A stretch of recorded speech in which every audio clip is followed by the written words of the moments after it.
Okay, part 2, or technically 3, maybe even 4. That last one was kind of long, way longer than I thought. Yeah, same here. So that was our first Hunter x Hunter, so we need to get all of our feelings out and everything. but now we're going right into another Hunter x Hunter. Right. It's a masterpiece and it's genius. Why was that genius? Because it was just all about him. We're not talking about that video. So before we get into this one, this is a video primarily about the Chimera Ant arc. And I want to ask a question. Could you be convinced that the Chimera Ant arc was good? Can I be convinced? Yes. I can be convinced that pretty good. I'll go as far as pretty good. And the reason I say that is I feel like it dropped the ball on too many things, but it does enough good in it that I could be convinced that there's a more good than not good in there. Okay. Yeah, I feel the same way. I just want people to be like, look, they hate it and they're set in their mindset and that's all it's ever going to be.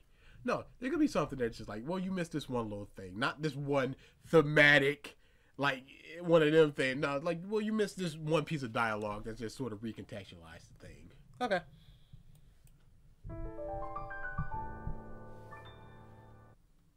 Yoshihiro Togashi, the fantastic author behind Yu. Oh my god, dude. Is there a problem? Yes. Get some enthusiasm. I'm making a video eventually. I'll tell you about this stuff later. Are you just gonna...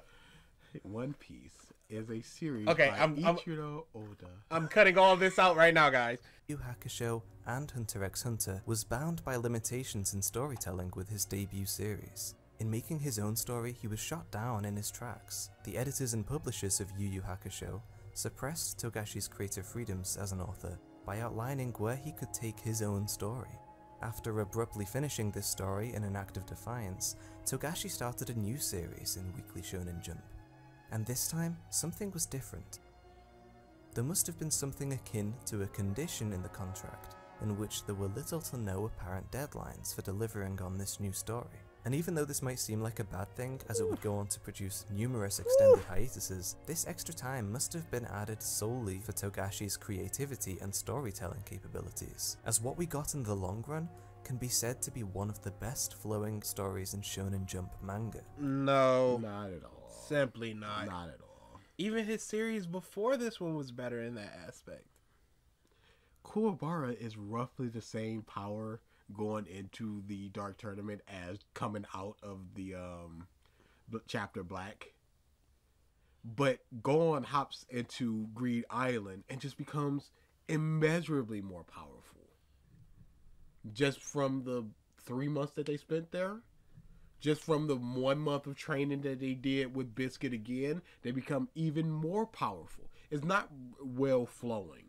Because you go, hey, let's hop into this town. And then York New City, it's about the eyes. And then the eyes don't come back into play. Even now, he's sitting in front of like a jar of eyes at the end of the anime. The end of the anime. But we don't know exactly what's going on there. But that was 3 arcs ago. So that was just like a small departure to learn more about Kurapika. And then basically nothing happened. Gohan and Killua didn't grow too much. It was just, hey, Nin abilities, Kurapika, peace out. For most, looking back at the first arc of the series can be an obscurity, considering how different of a path our protagonist takes. After 5 story arcs, the Chimera Ant arc holds back no punches, and tells us a story that we have never seen the likes of before. Gon befriends 3 people on his way to What do you mean by that? What the likes of which that we've never seen before? There's definitely been stories that have made you question your humanity and the line between good and evil. Because really, how evil was Kira? Because most of his stuff was like, I'm killing bad people. So how evil was he? But he was still a criminal. He was still a bad person. Because it was still just like, he eventually developed this whole God complex. So it makes you question who's the good guy and who's the bad guy there. You root for Kira in some aspects. And then you're just like, no, this guy's a complete monster. He needs to be stopped. dude from the chapter Black arc, he went, well, I saw all the evils of humanity, and these people are evil. We are all evil, so let's wipe this out. That makes sense. What is that? But we don't know exactly what he means by. So I very much hope he explains it. yeah, I just don't like it when they just drop that down and then just walk away like, you know what I'm talking about, you know. Becoming a hunter. Killua Zoldyck, Leorio Paradonite, and Kurapika Kurta. Their friendship. 2 of those are not there through half the series. And Leorio does nothing. I hate Leorio so much. You only hate him because he does nothing. Because he's nothing. He does nothing. If he did some stuff, you'd be like, okay, yeah, Leorio. But we don't know exactly what his power is. He's not particularly funny. He's really They keep just dropping annoying. these little things of just like, when he pushed more than anybody in the doors. Okay, but what's that mean? What's that mean for his character? He's stronger than everybody else, but when does that come into play? Is a wholesome, happy constant that seems to make its way into every arc one way or another. This guy's gonna put me to sleep. No, it's fine. This is like a lullaby. No, because he has to lull you into the themes of this is just so hard that I can't even bring myself to perk up more than a 3. So I'm gonna have to bring it down here a little bit lower. There we go. The themes of Hunter x Hunter, Kurapika. It's even worse with this like sweeping orchestral music behind it, which is like, and it's. For many, this friendship is the backbone of their enjoyment for the series. What friendship? Killua and Gone, sure. Other than that, the Straw Hats are amazing because of their dynamic with and off each other. I love them. But this, I can't think of any meaningful again, going back to the part 5 thing, can't think of any meaningful conversation that Gon had with Kurapika. They just sort of, hey, they're friends, they're together, and thumbs up. We're your friends. You don't even depend on us. He didn't even show up when Gon was injured. We don't know what he was doing. Leorio showed up. Did Kurapika vote? He couldn't have, because he's just sitting there. But they didn't. I think they did say you can vote in if you're not there. It was something. Whatever. Friendship between Gon and Killua. Because of this, the events that transpire in the Chimera Antarc are not for everyone. And it should be said that there are a significant amount of people who don't even like this arc at all. Obviously, this video is simply my opinion, so just remember, it's fine to hate this arc, and it's fine to love it. And this video is in no way trying to convert or preach about anything. I'm simply talking about something that I love to talk about. Now that that's all out of the way, let's get into this. But when you're talking about it's a masterpiece and here's why. You know, not really an opinion at that point. You're going to be stating facts, and facts can back up opinions, but you're going, it's a masterpiece. And I'm not trying to convince you to love it or hate it or whatever. You have your opinion, but it's amazing. And here's why.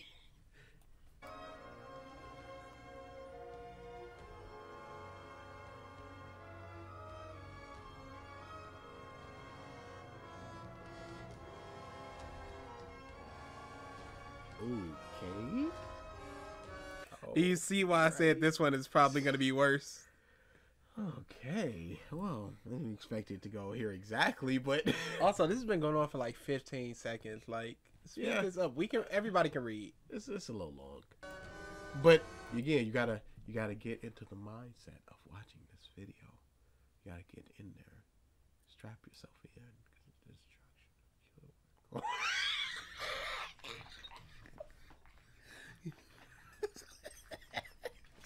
You're basically telling me to strap myself in while we go 2 miles an hour. Slow down.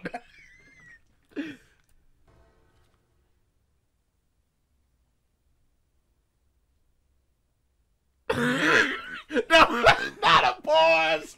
Dude, we didn't pause anything. That black screen was on there for quite a while.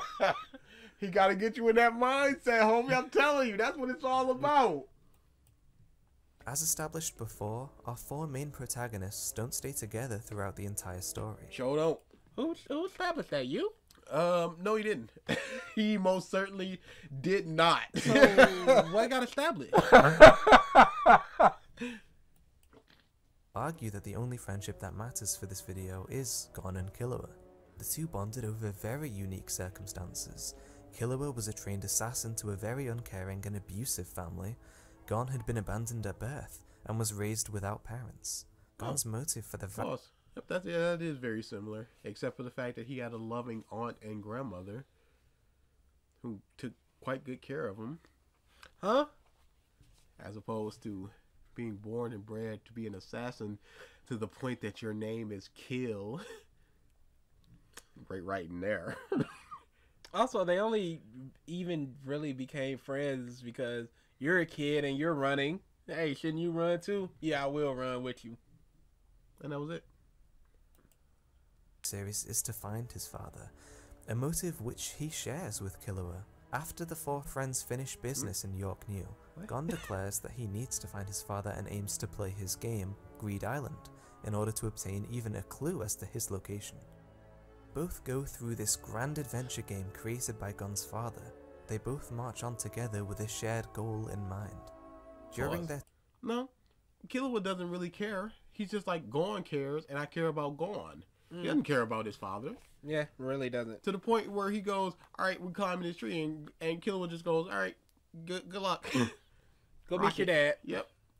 He wasn't there when Gon met him in the actual voting booth. Has he ever even really seen his father?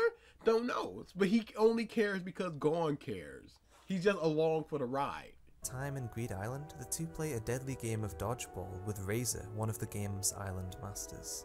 The two boys devise a way in which they can win by blasting the ball at deadly velocity towards Razor, but it would hurt Killua tremendously in the process.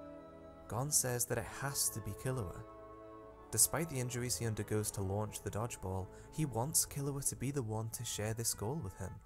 Gon lets Killua share his burdens, because that's what true friendship means to them.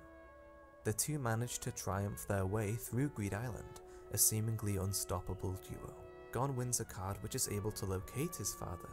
They both use the card and are transported, but not to his father, to another man named Kite. Kite introduces himself, establishing that he is a friend of Gon's father and could tell Gon the location where he is. However, Gon replies that he would prefer to find him as a hunter. Gon would rather... This is really boring. No, it's not. He's setting the goal. Dude. He's starting up going, here is their friendship, and now the construction of their friendship will be thus. I understand you're trying to speak in a law, because I listen to someone named Sean, and he speaks in a very same manner. But even he, in his unenthusiastic manner, is enthusiastic. If that even makes sense. This guy is literally 7 registers below his normal speaking tone and going, oh, well, they have a He's giving information. He's giving information. It's not very... Okay, but Oceanus was reading a wiki article too, but at least he had some passion behind his words. He says he loves talking about it. I don't see that. I don't feel that. I can do text to speak and they'll have more enthusiasm than he is right now. This is boring. He's getting there. His adventure with Killua and keep it alive, as their shared adventure is almost what underlines their entire friendship. Even though this particular moment may seem insignificant in the whole scheme of things, it is actually very important going into this arc, as the two already have a well-established dynamic at this point. Gon and Killua naturally want to help Kite with the Chimera Ant problem that emerges. Kite, a double-star hunter, warns the two of the horror that these creatures are capable of. Did he just take that from an A and V? Did he just take that from an A and V? Problem that emerges. Kite, a double-star hunter, warns the two of the horror that these creatures are capable of, and this is where Gon's You need footage. Okay, but why would you go AMV? Yeah, you need footage. Would you rather have the AMV or the horrible Jinbei video? But he has subtitles in this video too. That was to aid the understanding of what we're seeing sometimes. Muddying into his decision making. When the party is ambushed, Kite loses his arm to a terrifyingly powerful ant. We got to see so much development and explanation of Kite's powers, only to see it amount to... No, he No. has this thing that has a bunch of weapons. This is the explanation. Crazy slots. I have 9 slots. Each slot is a different weapon, and we get to see 3. And one of the weapons, I can't disperse it until I use this attack. And this is the only attack I can use. nothing in the face of these monstrous creatures. Kite, having sustained an extreme injury, orders Gon and Killua to get away, but Gon doesn't cooperate. Instead, he begins charging an attack towards this creature. If a 2-star hunter amounted to nothing, then Gon's life... We're just told that he's a 2-star hunter. We don't know what it means. Once we get to the replacement chairman argument, people are just going, yeah, I'm a water hunter, and I'm a this hunter. Like, what does that mean? You just say a word, so it's like a 2-star hunter. I guess you good, I guess, at whatever field that you're in. You've done something in order to reach that status. We're the gourmet hunters. Okay, you eat. You make food, but we don't know what the criteria for that is. We don't know how long it takes versus how long. If there was like a 3-year-old and like I'm a 2-star, it's like, oh, they must be really good because this 40-year-old is also a 2-star hunter. But it's just we're a 2-star hunter. What level is gone? Do we know? How do you obtain 2-star hunter? What does it mean? Is it extra privileges? Practically over in this moment. This action reminds us that Gon is still a growing child. In the times he has been victorious in large fights, it has always come at a huge price. Gon literally sacrificed his own arm in the arc before, and always puts his health and life on the line. Pause. He sacrificed it knowing that he would get it back because his plan was surefire. Also, what about the arc before that with Hisoka? What was the sacrifice there, or the consequences there? He just lost. Yeah, he just lost his fight. All of his fights in the tower, it was just a bunch of stomp fest until it wasn't, and then they got a bunch of money easily. Where's the consequences? The hunter exam, he got beat up for a while, and he went, "You just gonna have to keep beating me up until I die, or you give up." And then he got healed, and there were no consequences. He just got beat up. Are you talking about just what's the consequences? You got this one example. Yep. His victories from these fights are more of a hindrance to him now than a good thing, as Gon has gotten too used to fighting this way and has developed a nasty habit of reckless abandon. This is not something Gon can use to his advantage anymore in the face of the... What was reckless abandon about Hisoka in the tournament? He used strategy in that fight. He even used strategy with the dude with the candle. They had a plan set up for... Wasn't the last video literally about how they went around it and didn't just punch their way through things? And now this video is Gon has a propensity to just go in muscle-headedly and just punch everything? Which one, guys? these large adversaries, and as children so often do, Gon doesn't manage to learn this lesson first time round. In fact, it's the main contributing factor as to why Gon and Killua's friendship breaks down.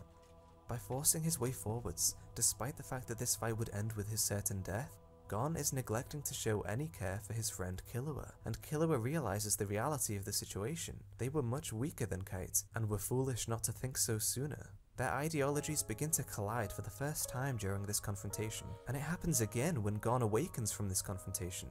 Gon says that they need to get stronger so that they can rescue Kite, as Gon assumes that Kite won the battle against the ant. Killua. No, he didn't. Why would he say we need to save Kite at that point then? He assumes Kite is alive, but he never... Oh, Kite won. He's just out there hurt somewhere. And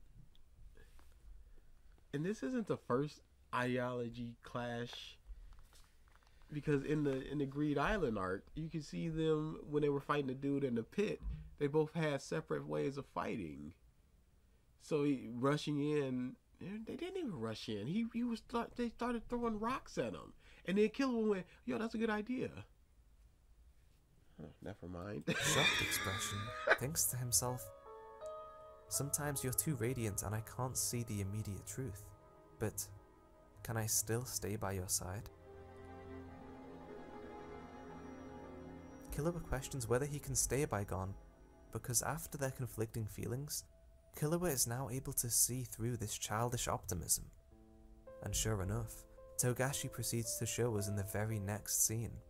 Kite did not survive the fight, rendering Gon's projections as childish thoughts, whilst also aligning the audience to...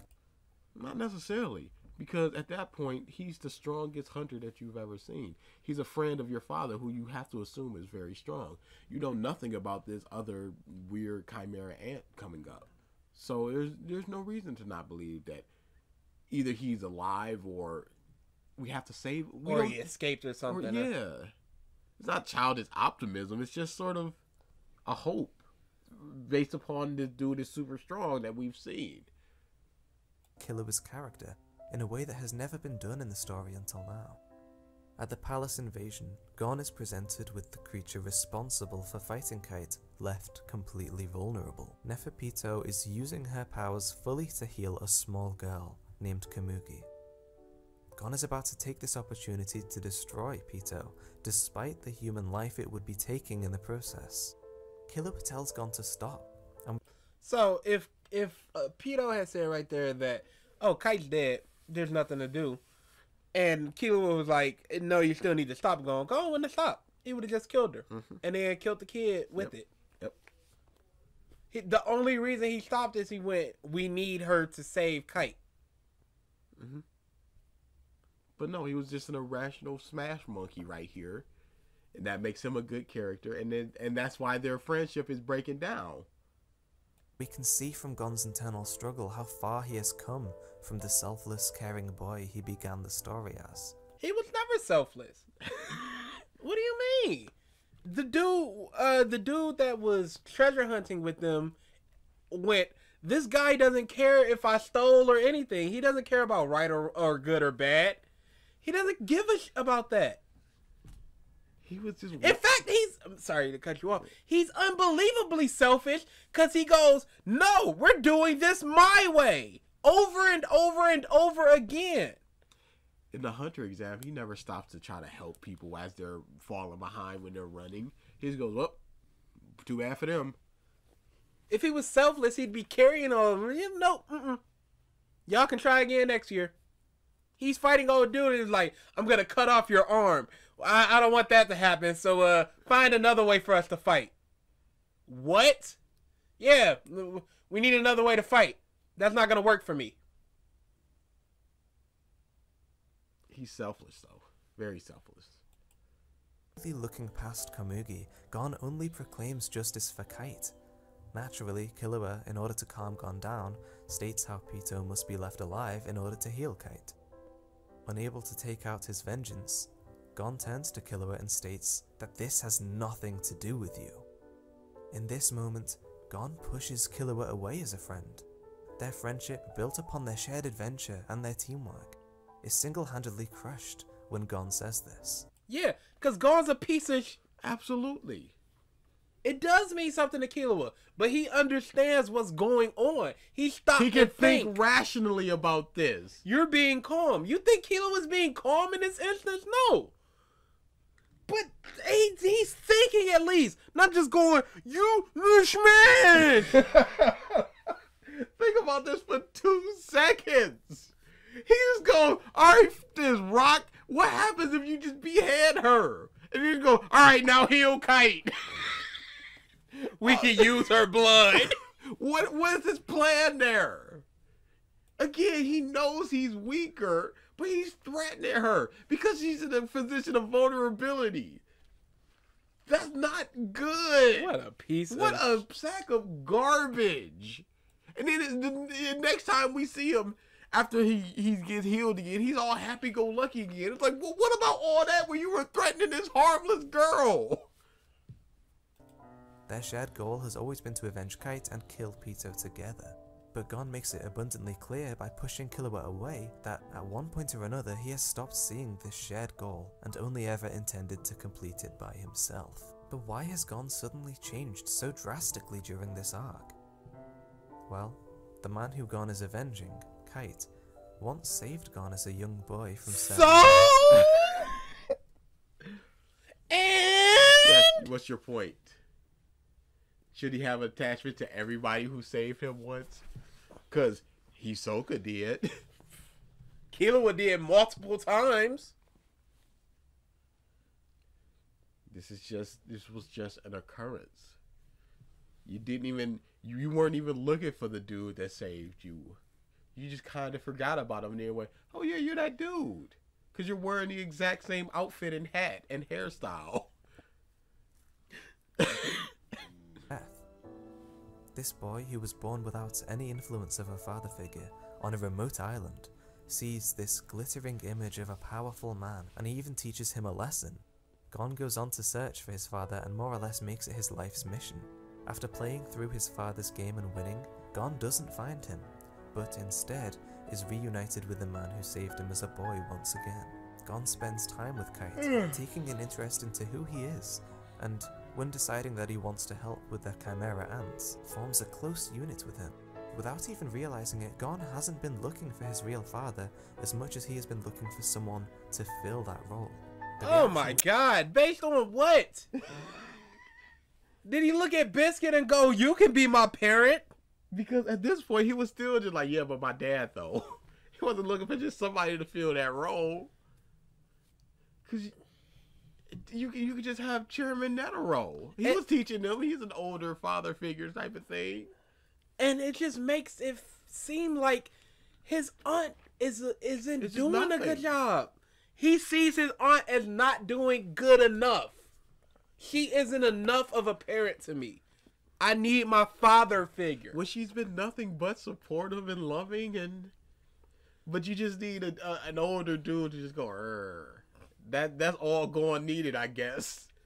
Pito elicited from Gon when first striking Kite was almost completely normal, as it seemed quite instinctive, but it also serves as an indicator for Gon's willingness to fight for Kite.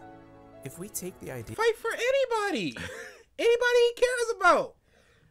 No. He's selfless. Kurapika is in all types of trouble, and Gon goes, yeah, but I'm gonna help fight him with you because you're my friend. Who cares if it's potentially my death? What is this dude talking about? What are you talking about? I thought Gon was selfless. So would anybody have done it? If it was anybody that was hurt, would he have acted the same way? Yes, no, maybe so. Yeah, that Gon sees Kite as a father figure and apply it to the rest of the arc from this point onwards. 2 days. And he's a father figure already. Because we need this emotional reaction from him. We need to take him to this point. How do we do that? Well, let's just introduce this dude that he met one time and put them together for 2 days. This is just like Mai and Trunks. I don't want to create another character and develop them or anything. Let's just bring in this old character. They like them because they do. And now if something happens to them, they will be sad. Because. That's all it is. Explain why Gon's behavior drastically changes. His whole adventure until this point has been to find his father, and he has had to adapt to fighting to reach him. The moment something goes horribly wrong with his found father figure, Gon can't accept it, to the point where he can't simply run away, as he has only ever run towards these struggles. Pause. So he's only ever run towards the struggle, so it has nothing to do with the father figure sort of thing. It's just his mindset of enemy attack. No matter how strong it is, it wasn't to protect a father figure like you just said. His mindset is to run into it. You're double talking. Killua understandably leaves to go and deal with the other Chimera Ants within the palace. This leads him to a confrontation with Palm, who after reawakening from her murderous rampage, thanks Killua, and when the conversation shifts to Gon, she tells him that the person most important to Gon is you. Killua, now aware of Gon's viewpoint and stance, respects and understands Gon's position, even saying to Melioron, "I already know Gon won't budge an inch. At worst, I'll go down with him, I guess." Killua remains Gon's friend to the very end. What Togashi has done with Killua's character is a marvel to say the least. Togashi is developing Killua's character by deconstructing Gon's character. Killua is almost like the main character now with how much we get to be in his head. This is interesting when you think of how Yu Yu... We get to see Gon's point of view a lot as well. How is it you're just going, this is a rational dude, and he's rational because he's always been rational, and here's this unrational dude that always runs at the fight, and he is because he is, and now they're both continuing to fulfill their roles. How is that? We spent a lot of time with Sasuke, way away from Naruto. He doesn't become the main character just because we get inside of his head. Doesn't even feel like it. It's just the fact that Gon is just acting so irrationally that you can't sympathize or root for him at that point. So you have to go to Killua and go, well, this dude is the one that's going to think about this, as opposed to raw smash. Packer show ended, and how Togashi wanted to deconstruct the characters, but was not allowed to. Perhaps the ideas which were born from this almost happening came into play for Hunter x Hunter in this arc. Either way, the story accelerates to full throttle when Neferpito leads Gon to a remote location only to tell him that Kite is no longer Well, that's not what happened. No, Gon led her. Well, that's not what happened at all. No, Gon said, here's where Kite is. And let's go. Fix him. Oh, wait, no. He's dead already. Oh, word? Nope. Neferpito led Gon there. That's not what happened. Gon does the unthinkable and makes a restriction of Nen, saying that he doesn't care if everything ends, and manages to obtain all of his potential Nen concentrated into this one moment. The price of Gon chasing his father and his... Why? That's a very good question. Why is he allowed to do this? What? Just instantly. Without any thought about it, without any sort of, okay, the restrictions, it'll activate in such and such time. No, it's just, I want all the power, and here's the contract, and here's my power. The anger that Gon feels isn't because of Kite, it's because of his own naivete. It's because he thought, he sees everything as his fault. Kite got his arm taken, and because of that, he couldn't fight as well because of Gon and Killua being there, because they were weak pieces of and they couldn't help. So it's Kite dying is all his fault. So I'm fixing him. This is my fault. I'm gonna fix him. Oh, you can't fix him. Well, I'm done. I don't want anything ever again anymore. My father, Killua. It's time to just abandon everything to kill this person and obtain this power that comes out of nowhere and can beat the person that I want to beat. Easily. No problem. Habit of childishly fighting to protect it at any cost proves too high. And what better of a way to symbolize this than have Gon go to the point of sacrificing his literal adult self by turning into a fully grown man. Suffice it to say, Gon obliterates Neferpito and manages to catch a glimpse of Killua as Pito's Nen, after death, continues to follow its owner's last attack. To back up a little, Killua stuck to his promise of being by Gon's side in a second, and obviously came to understand what Gon was leading to. He even retrieves his near-dead body and finds a way to restore Gon to his former self. The solution is Nanika, the person whom Killua strived to reach and ultimately impacted his reluctancy to interfere with Gon further. Why does he keep speeding up clips and then slowing them down? Yeah, it's very noticeable. It's very weird. It's not very good editing. But I he feel didn't like find a way. He just went, oh, here's a way. Oh yeah, he knew the way. He went, everybody just step back. Don't bring in none of them exorcists. None of that's gonna work. I got the way to fix them. It wasn't any struggle or anything to that.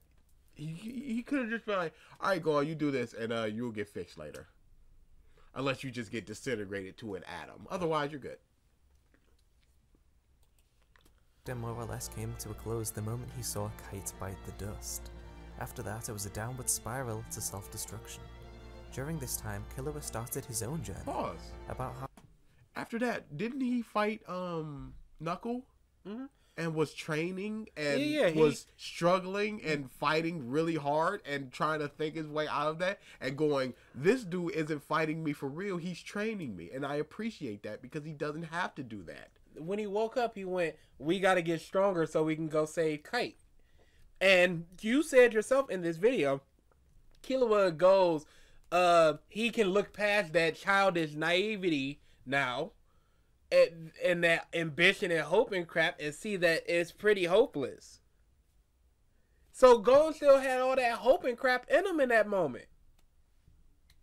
And he's still very rational as he's fighting Knuckle.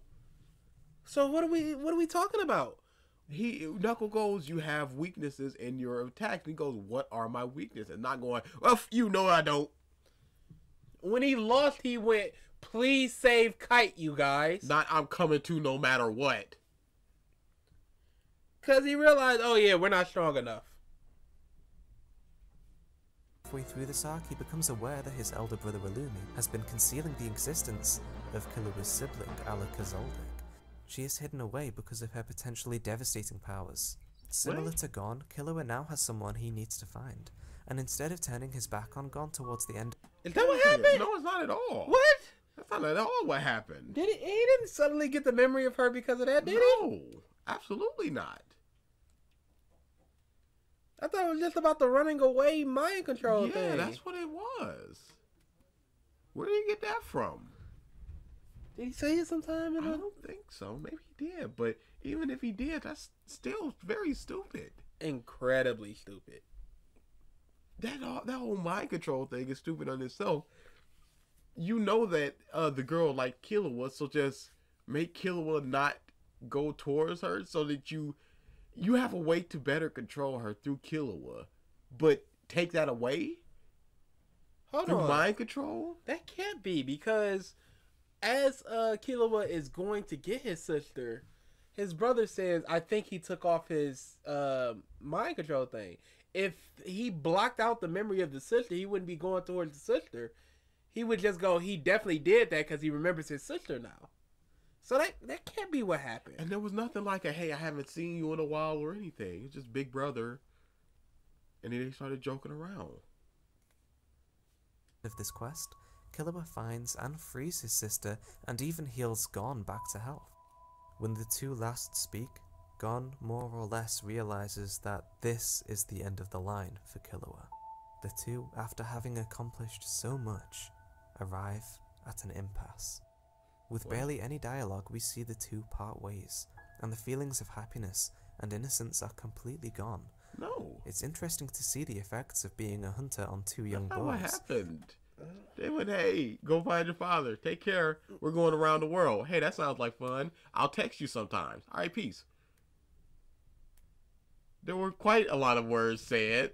It didn't look like a sadness sort of thing. It's just that they're friends and they're departing. Just reading way into this and just not getting things right.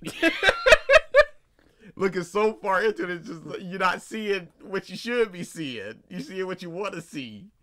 On two young boys, because unfortunately, they aren't allowed to be young for very long.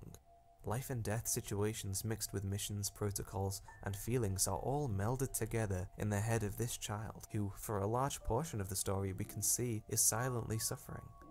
Pause. To show us that This is about the Chimera Antarctic. He hasn't said the Ant King once. Yeah. This is just about friendship. Well, okay. This is here's why it's good. Deconstructing their friendship. This is 13 minutes. This video is half over, more than half over, and it's just been about the friendship of Killua and Gon. And if you go that way, you just go, okay, the way their friendship is done is a masterpiece, but what about everything else? The octopus fighting the crab man for 2 episodes. There was no Gon and Killua there. through the secondary character and then see the two have to say goodbye to one another at the end because of the effect that this has on their friendship is honestly heartbreaking, and it is one hell of a way to develop the main characters. The deconstruction of Gon and Killua's friendship is one of the big reasons why the Chimera Ant arc is such a masterpiece. How was it deconstructed when it goes, oh, Gon's really going in this by himself? I guess I'm not really his friend like I thought. I can't be around him anymore. And then Poem goes, you're the person most important to Gon. And he goes, like, you're right. and that's it. And then he's just like, I'm going down with them no matter what. I'll always be by your side. They're walking away from each other, you see? So they're sad boys. This is the end of their friendship. Aw. It's not, though. It's really not. It's the end of their journey to find his father because he found his father. Now Killua's gonna go travel with his sister. As he wanted to. And maybe one day they'll meet up again. It's like, hey, Gon, hey, Killua. It's not gonna be like, my former friend. It's a bit of a rocky part, but other than that...